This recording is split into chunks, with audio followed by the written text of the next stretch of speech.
ദശരഥം എന്ന മോഹൻലാൽ ചിത്രത്തിന്റെ തുടർക്കഥയാണ് പാതയം എന്ന മമ്മൂട്ടി ചിത്രം. ഇങ്ങനെ പറഞ്ഞാൽ നിങ്ങൾ വിശ്വസിക്കുമോ? എന്നാൽ നിങ്ങൾ ഇതൊന്ന് കേട്ടു നോക്കൂ.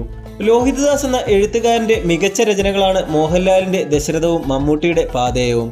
ഈ രണ്ട് സിനിമകൾ തമ്മിൽ എന്തെങ്കിലും ബന്ധമുണ്ടോ? ഉണ്ടെന്ന് പറയുകയാണ് ലോഹിതദാസിന്റെ മകൻ വിജയ് ശങ്കർ.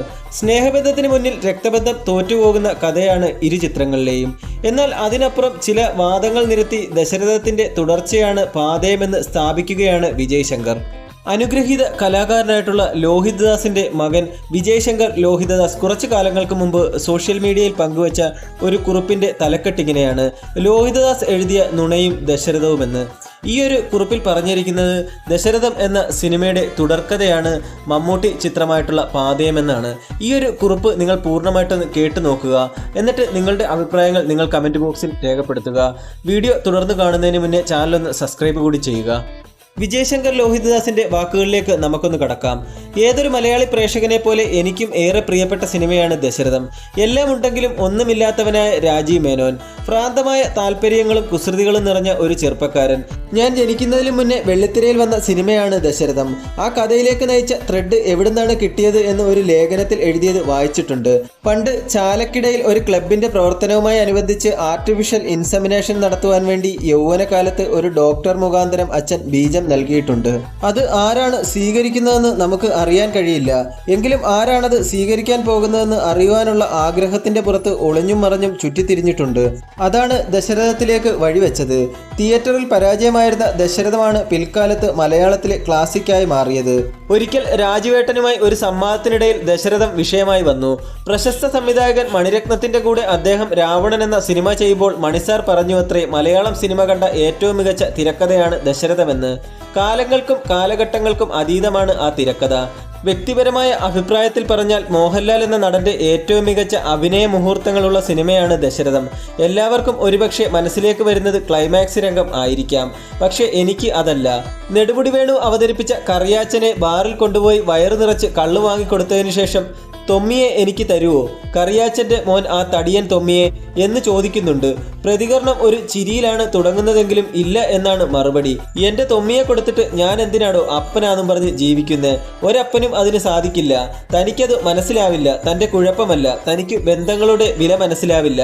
അതിൽ ലാലേട്ടന്റെ ഒരു കൗണ്ടർ റിയാക്ഷൻ ഉണ്ട്. അതിനെ വെല്ലുന്ന, ആ നോട്ടത്തിനെ വെല്ലുന്ന ഒരു അഭിനയ മുഹൂർത്തം അദ്ദേഹത്തിന്റെ അഭിനയ ജീവിതത്തിൽ ഞാൻ കണ്ടിട്ടില്ല. തികച്ചും വ്യക്തിപരമാണ്.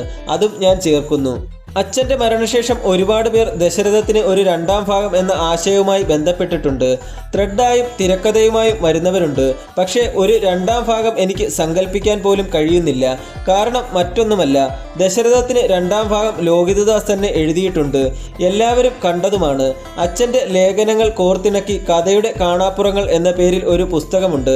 അതിലെ ഒരു ലേഖനം വായിച്ച നാൾ മുതൽ എൻ്റെ ഉള്ളിൽ അതൊരു ചോദ്യമാണ്. അതൊരു സത്യമാണെന്ന് എനിക്ക് ഉൾക്കൊള്ളാൻ കഴിഞ്ഞിരുന്നില്ല. അച്ഛൻ്റെ ഭാവനയിൽ നിന്ന് വന്ന മറ്റൊരു കഥയല്ലേ ഈ ലേഖനമെന്ന് തോന്നിയിരുന്നു. ഒരു സ്കൂളിലെ പരിപാടിയിൽ പങ്കെടുക്കാൻ ചെന്നപ്പോൾ അച്ഛൻ അവിടെ വെച്ച് സുന്ദരിയായ ഒരു പെൺകുട്ടിയെ കണ്ടു. അവൾ അവിടുത്തെ വിദ്യാർത്ഥിനിയാണ്. ആദ്യ മാത്രയിൽ തന്നെ ഒരു വൈകാരിക വലയം രൂപപ്പെട്ടു. എന്തെന്നില്ലാത്ത അടുപ്പം അവളുടെ മുഖത്തോട് തോന്നി. കൂടെ ഉണ്ടായിരുന്ന ഒരു സുഹൃത്ത് അച്ഛനോട് പറഞ്ഞു, അതാരാണെന്ന് തനിക്ക് മനസ്സിലായില്ലേ? തൻ്റെ പഴയ കാമുകിയുടെ മകളാണ്. പിതൃത്വത്തിന്റെ ഒരു കാന്തികത അച്ഛന് അനുഭവപ്പെട്ടു ആ പെൺകുട്ടിയോട്. ഒരിക്കൽ എപ്പോഴോ തൻ്റെ മനസ്സിൽ വിരിഞ്ഞിരുന്ന മാനസപുത്രിയല്ലേ അവൾ. ഈ ഒരു അനുഭവത്തിൽ നിന്നാണ് മമ്മൂട്ടി ചന്ദ്രദാസ് എന്ന നായകവേഷത്തിൽ എത്തിയ പാതയം എന്ന സിനിമ രൂപം പ്രാപിക്കുന്നത്. ഇത് ആ ലേഖനത്തിൽ പറയുന്നതാണ്. പക്ഷെ എനിക്കതിൽ തീരെ വിശ്വാസമില്ല. സത്യം പറഞ്ഞാൽ അച്ഛൻ്റെ മിക്ക സിനിമകളും എഴുത്തുകളും ഞാൻ കാണുന്നതും വായിക്കുന്നതും അച്ഛൻ പൊലിഞ്ഞു പോയതിനു ശേഷമാണ്.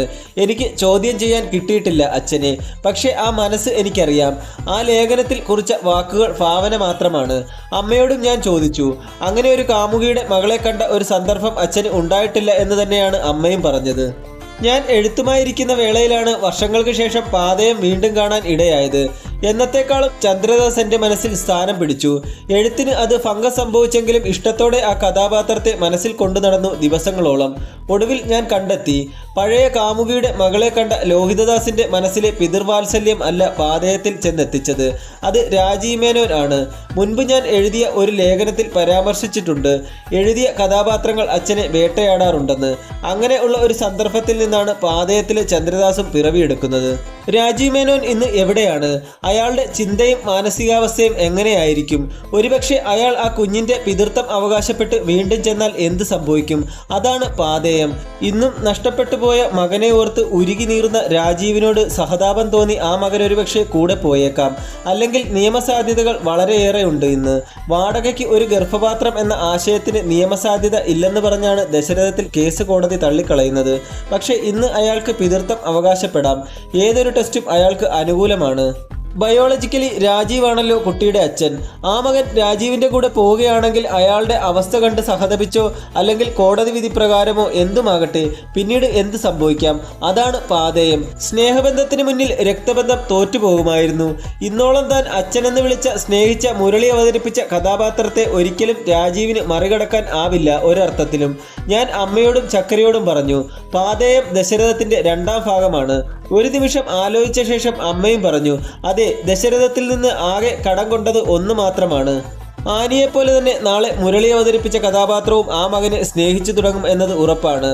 ആ മകൻ്റെ സ്നേഹവും അച്ഛ എന്ന വിളിയും അനുഭവിക്കാൻ വിധിക്കപ്പെട്ടത് ആ കഥാപാത്രമാണ്.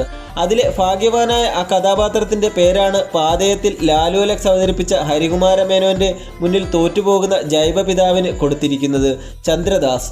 ദശരഥത്തിലെ രാജീവ് മേനോൻ തന്നെയാണ് പാഥേയത്തിലെ ചന്ദ്രദാസ്.